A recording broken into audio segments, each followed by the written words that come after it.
Oke, lanjut. Ini ada soal Anton berhenti di jalan karena terhalang palang pintu kereta api ekspres.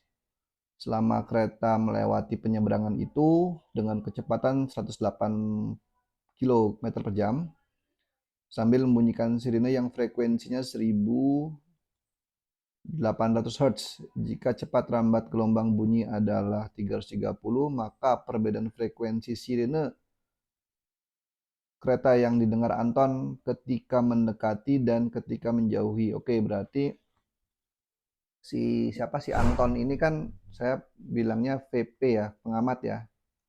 Pengamatnya itu 0 meter per second. Sedangkan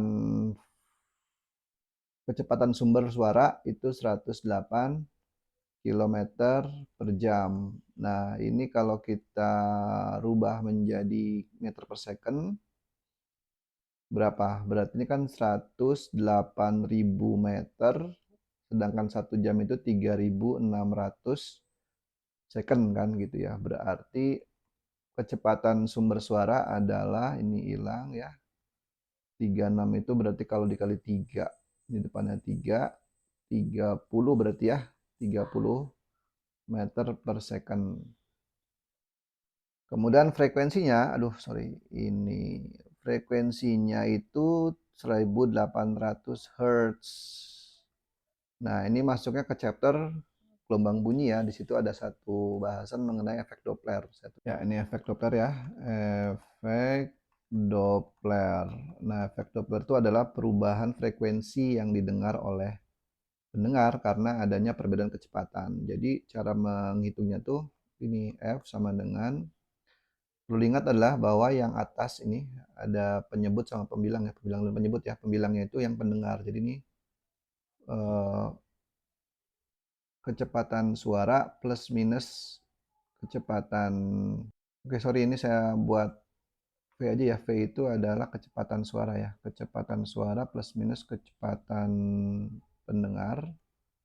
Dan di bawahnya kecepatan suara plus minus kecepatan sumber. Gitu. Dikalikan dengan F. Ini F aksen ya. Jadi frekuensi yang didengar dengan frekuensi aslinya. Ini gampangnya yang ingat aja yang didengar, yang pendengar itu yang atas, sumber itu yang bunyi. Sumber itu yang bawah. Nah, sekarang tinggal cara menentukan plus minusnya gimana gitu. Cara menentukan plusnya kita buat ini. Ini pendengar, ini sumber. Gambarnya gini ya, pendengar sebelah kiri, sumber sebelah pendengar sebelah kiri, sumber sebelah kanan.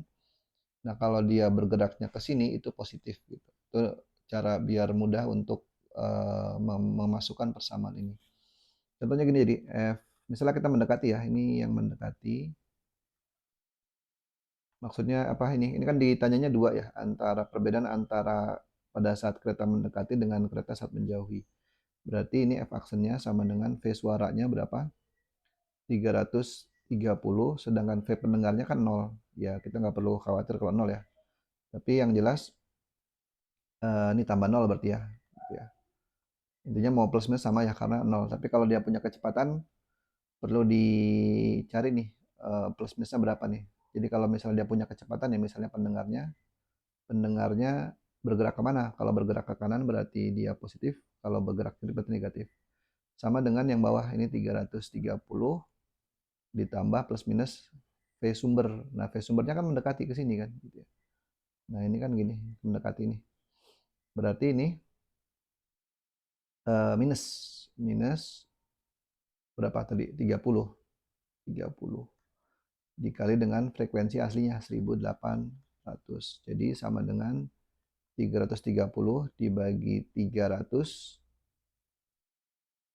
dikali 1800. Ini kalau kita coret berarti di sini 6. 6 kali 3 30 berapa? 1980 ya. Ini hertz. Ini pada saat mendekati. Nah, sekarang bagaimana pada saat dia menjauhi? Nah, ini kebalik nih dia. Sekarang si sumber suaranya dia bergerak ke menjauhi kan gitu ya. Artinya yang kalau menjauhi, saya sebelah mana ya? Sebelah sini aja ya. Kalau menjauhi dijauhi berarti F aksennya sama dengan 330 ditambah 0 ya, karena pendengar kan. Yang suaranya gimana berarti 330. Nah sekarang ini ke sana kan. Karena menjauhi pendengar berarti ini ditambah bukan dikurang, ditambah 30 dikali 1800. Berarti ini 330 dibagi 360 dikali 1800. Nah ini kalau kita coret jadinya kan dapat 5 kan gitu ya. Nah 5 dikali 5 dikali 330 berapa? 1650 kan gitu ya. 1650 Hz. Nah yang tanya bukan ini. Yang tanya adalah selisih frekuensinya berapa gitu. Berarti 1980 dikurangin 1650. Ini dapatnya adalah 330 Hz. Oke, ini jawabannya berarti yang oke.